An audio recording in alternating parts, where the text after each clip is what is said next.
Dimuliakan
Puji Tuhan, umat percaya yang diberkati Tuhan, sukacita di dalam anugerah Tuhan, kita dapat dipertemukan kembali dalam atmosfer surgawi, dalam pujian penyembahan kepada Tuhan, di mana kita yakin dan percaya Alkitab katakan 2-3 orang berkumpul di dalam nama Tuhan, Tuhan hadir di tengah-tengah kita.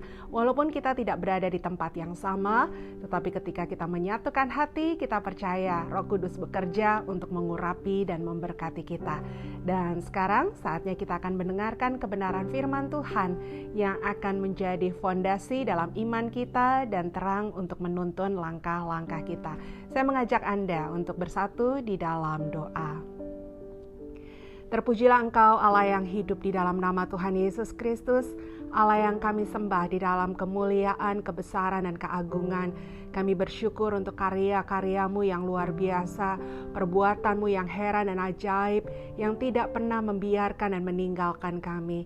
Terima kasih untuk hari ini ya Tuhan, Engkau jadikan bagi setiap kami, dan biarlah hari ini Engkau menuntun dan menyertai langkah-langkah kami, sehingga kami tidak menyimpang ke kanan dan ke kiri, tetapi kami mengikuti apa yang menjadi kehendak-Mu, sehingga hidup kami kuat, hidup kami penuh dengan damai sejahtera, dan penuh dengan berkat yang berkelimpahan. Dan kami mau buka hati untuk mendengarkan firman-Mu. Roh Kudus tolong kami, biarlah firman-Mu menjadi benih unggul di dalam setiap langkah-langkah yang ada. Terima kasih Bapa di surga, kami siap untuk mendengarkan kebenaran firman Tuhan hanya di dalam nama Tuhan Yesus Kristus. Haleluya, amin. Umat percaya yang diberkati Tuhan, pada kesempatan ini saya rindu berbicara mengenai rancangan Tuhan. Ada firman Tuhan yang mengatakan bahwa rancangan kita bukan rancangan Tuhan. Rancangan kita sangat berbeda dengan rancangan Tuhan. Sehingga dari kalimat itu ada orang-orang yang bertanya, apakah dengan demikian kita tidak perlu memiliki rancangan pribadi, atau kita tidak perlu meminta-minta sesuatu lagi kepada Tuhan, ya, karena sepertinya rancangan kita ini tidak berlaku sama sekali. Umat percaya yang diberkati Tuhan, Alkitab tetap mengajarkan kepada kita untuk merencanakan segala sesuatu kalau kita ingin melakukan sesuatu. Alkitab juga tetap mengajarkan kepada kita boleh meminta, mencari, mengetuk di dalam Dia. Tetapi kalau kita terus mengenal Tuhan lebih dalam dan lebih dalam lagi, pada akhirnya kita akan tahu apa yang kita minta, bahkan bagaimana cara memintanya, agar permintaan kita bukan permintaan yang bertolak belakang dan akhirnya menjadi sia-sia karena tidak dikabulkan. Tidak sedikit orang loh kalau permintaannya kepada Tuhan, rancangannya yang dia bangun tidak di ACC oleh Tuhan, kemudian memutuskan menjauh dari Tuhan. Dan itu sangat menyedihkan sebetulnya, sangat merugikan kita. Karena saya mau katakan seperti ini, kalaupun kita memutuskan meninggalkan Tuhan, Tuhan tetap Tuhan. Dia tidak berubah sedikit pun, dia tetap mulia, dia tetap agung, dia tetap perkasa. Tetapi kita yang menjauh dari kasih karunia Tuhan tentunya akan mengalami banyak hal-hal yang tidak menyenangkan. Nah, untuk itu kita perlu tahu dulu rancangan yang berbeda antara kita dengan Tuhan itu rancangan yang mana? Rancangan seperti apa? Dan mengapa kita harus memeluk rancangan Tuhan agar perjalanan hidup kita tidak ada yang sia-sia? Saya mengajak Anda untuk melihat Yesaya 55 ayatnya yang ke-10 dan 11. Sebab seperti hujan dan salju turun dari langit dan tidak kembali ke situ, melainkan mengairi bumi, membuatnya subur dan menumbuhkan tumbuh-tumbuhan, memberikan benih kepada penabur dan roti kepada orang yang mau makan. Ayat yang ke-11, demikianlah firman-Ku, firman Tuhan yang keluar dari mulutnya Tuhan, ia tidak akan kembali kepada Tuhan dengan sia-sia, tetapi ia akan melaksanakan apa yang Tuhan kehendaki dan akan berhasil dalam apa yang kusuruhkan kepadanya. Jadi kita belajar dari sini bagaimana keberadaan dari rancangannya Tuhan. Kalau kita lihat ayat yang sebelumnya, maka seperti kalimat yang tadi saya sampaikan, kita akan menemukan bahwa rancanganmu bukan rancanganku. Dan sebetulnya ini rancangan apa yang dikatakan rancangan kita, bukan rancangan Tuhan. Di ayat sebelumnya lagi dalam Yesaya pasal yang ke-55, maka Alkitab katakan, orang fasik hendaklah meninggalkan rancangannya. Orang jahat hendaklah meninggalkan jalan-jalannya. Jadi yang pasti akan bertolak belakang dengan Tuhan, yang pasti tidak akan selaras dengan rancangan Tuhan adalah rancangan orang jahat. Kalau rancangan orang jahat, pasti yang dirancangkan adalah kejahatan. Dan kalau rancangannya kejahatan, tidak akan selaras dengan kebenaran, bertolak belakang dengan kebenaran. Dan rancangan-rancangan itu pasti tidak akan diberkati oleh Tuhan. Misalnya, kita mau mencuri apa yang menjadi milik orang lain. Kita akan menjatuhkan kedudukan orang lain. Kita merebut bagian orang lain. Kita berniat untuk melakukan hal itu dalam kehidupan kita. Itu bukan rancangan Tuhan. Tuhan tidak akan pernah mengaminkan dan mengiyakan rancangan yang seperti itu. Nah, tetapi kemudian ya kita diajarkan untuk mengikuti rancangan Tuhan saja. Nah, kenapa kita harus mengikuti rancangan Tuhan saja? Perhatikan dari dua ayat yang tadi kita baca, ayat 10 dan ayat 11, umat percaya. Dikatakan seperti hujan dan salju yang turun dari langit dan tidak kembali ke situ. Artinya, apa yang sudah dirancangkan sama Tuhan, apa yang sudah keluar dari mulutnya Tuhan, itu tidak akan pernah kembali lagi kepada Tuhan. Dengan kata lain, kalau ya sesuatu itu adalah rancangan Tuhan, tidak akan pernah gagal. Tidak akan pernah tidak terlaksana. Yesaya 14 ayat yang ke-27 mengatakan seperti ini, Tuhan semesta alam telah merancang. Siapakah yang dapat menggagalkannya? Tangannya telah teracung. Siapakah yang dapat membuatnya ditarik kembali? Jadi kalau Tuhan sudah merancangkan sesuatu, menentukan jalannya, ya, itu tidak akan pernah gagal. Kalau kita mengikuti rancangannya Tuhan, rancangan itu pasti berhasil, rancangan itu pasti terrealisasi.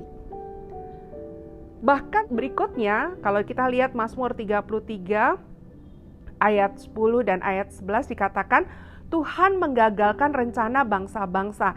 Ia meniadakan rancangan suku-suku bangsa, tetapi rencana Tuhan tetap selama-lamanya, rancangan hatinya turun-temurun. Tidak ada satu pribadi, tidak ada satu hal pun yang dapat membatalkan, menggagalkan rancangan Tuhan. Kalau Tuhan sudah katakan A, ya A. Kalau Tuhan katakan B, ya B. Tidak ada orang yang bisa mengubahnya. Tidak ada satu peristiwa pun yang bisa membatalkannya. Tetapi kemudian Tuhan pribadi justru bisa membatalkan rancangan yang lainnya. Rancangan kita, rancangan orang. Kita bisa membuat segala sesuatu indah, luar biasa, seturut mau kita. Tetapi kalau Tuhan tidak berkenan, tidak akan terlaksana. Gagal. Nah, itu bisa terjadi dalam kehidupan kita. Sekalipun ada orang yang berusaha untuk membatalkan rancangannya Tuhan, rancangan Tuhan akan tetap terlaksana. Kalau dia sudah berjanji, dia pribadi yang setia dengan janjinya, dia pasti akan menepati perkataannya. Ketika Tuhan berkata kepada umat Israel, engkau akan keluar dari Mesir dan masuk ke tanah perjanjian.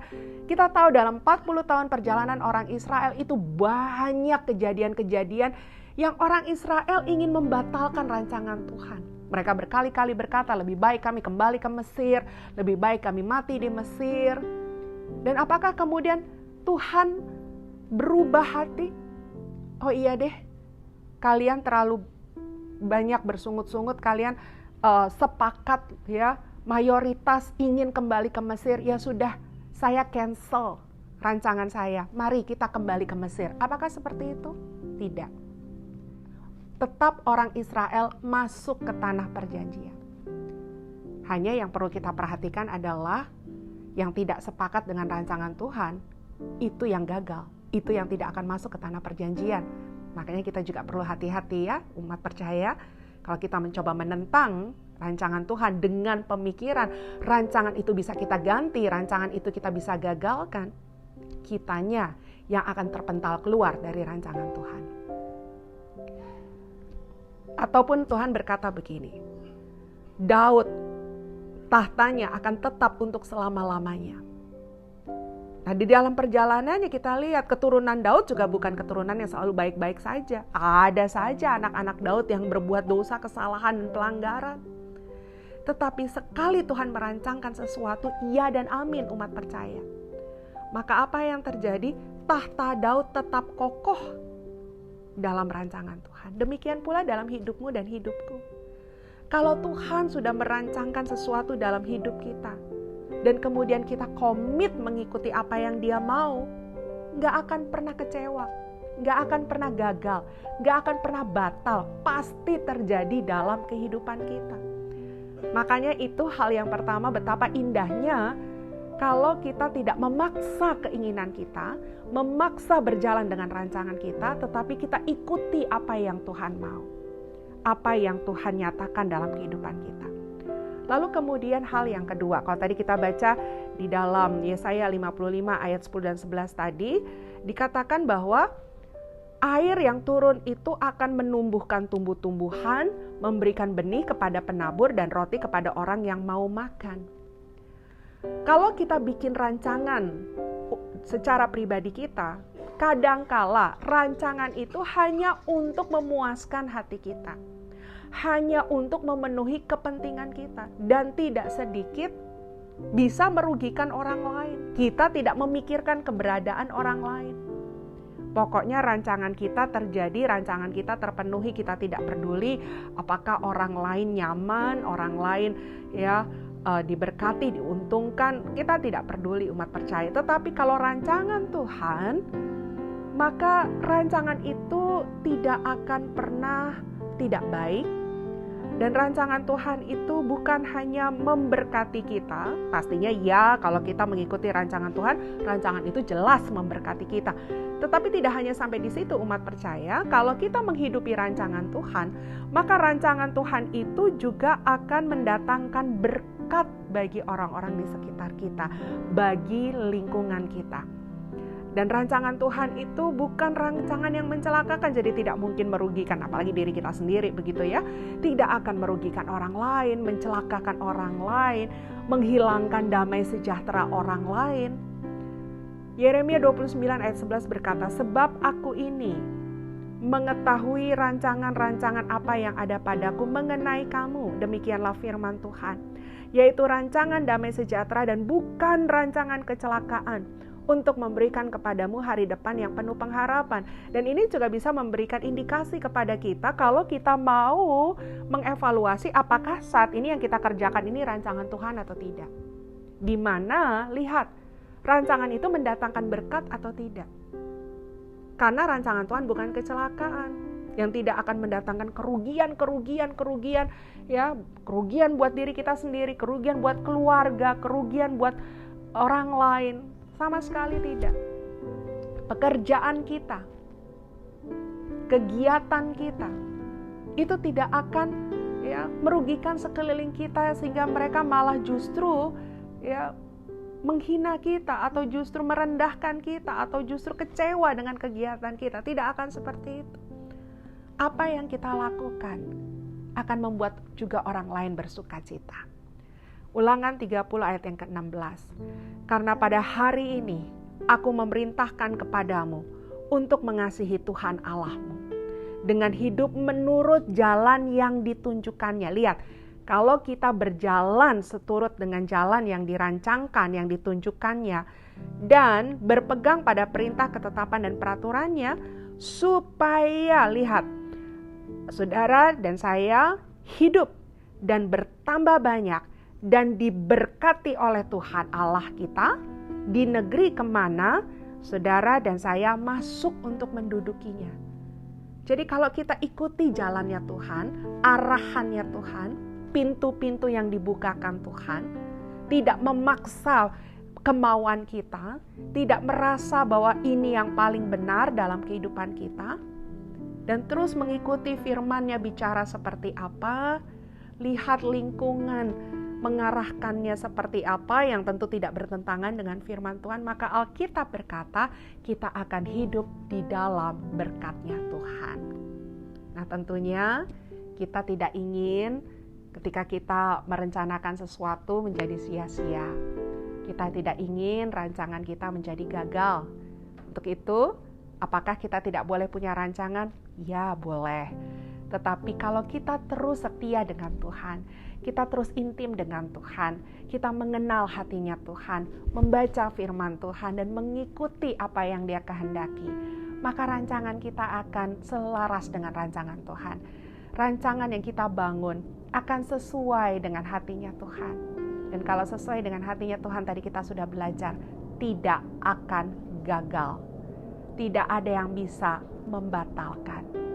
Justru kalau ada rancangan-rancangan jahat kepada kita, Tuhan bisa membatalkannya. Dan kalau itu rancangan Tuhan yang kita lakukan, yang kita jalankan, maka hidup Anda dan saya ada di dalam keberkatan Tuhan.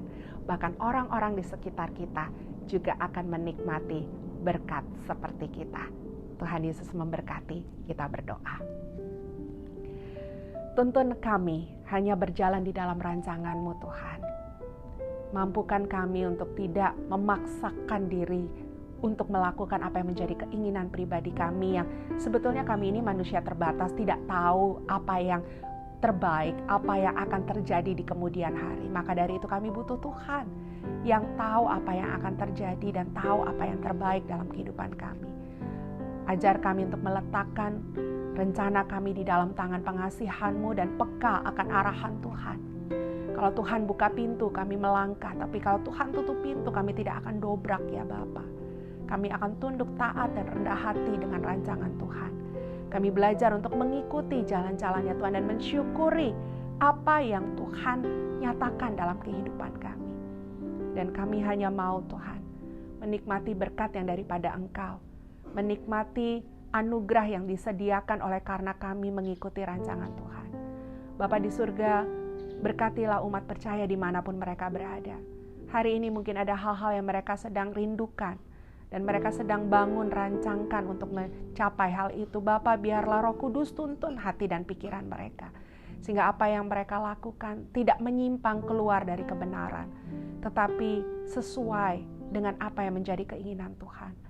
Kalau ada di antara kami yang mungkin hari ini sedang dalam situasi bingung, galau, khawatir, tidak mengerti kenapa semuanya seperti tidak ada jalan, tertutup, dan semuanya seperti tidak ada peluang apapun, Tuhan ajar kami untuk peka.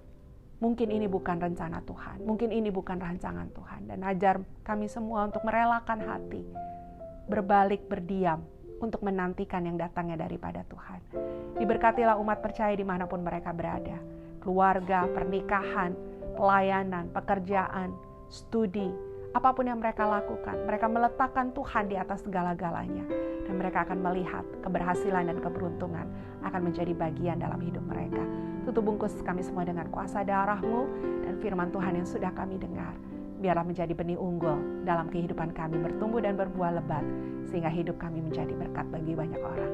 Terima kasih Bapa, kami menikmati firman-Mu dan menerima berkat-Mu, dan kami alaskan semuanya hanya di dalam nama Tuhan Yesus Kristus. Haleluya. Amin. Terima kasih untuk kebersamaannya umat percaya. Kami senang sekali Anda mengikuti dan setia di dalam setiap tayangan program Dwelling Place. Jangan lupa kalau Anda belum tekan tombol subscribe-lah. Lalu tekan tombol like dan juga berikan komen yang membangun kalau Anda diberkati dan Anda merasa bahwa Tuhan bekerja dalam kehidupan Anda. Dan terlebih lagi, mari di-share sebanyak-banyaknya program ini agar semakin banyak orang yang menikmati berkat-Nya Tuhan. Ikuti kembali dan ikuti selanjutnya tayangan yang berikutnya, di mana kita tetap rindu untuk diberkati Tuhan dengan luar biasa. Terima kasih untuk kebersamaannya. Sampai jumpa lagi dan Tuhan Yesus memberkati.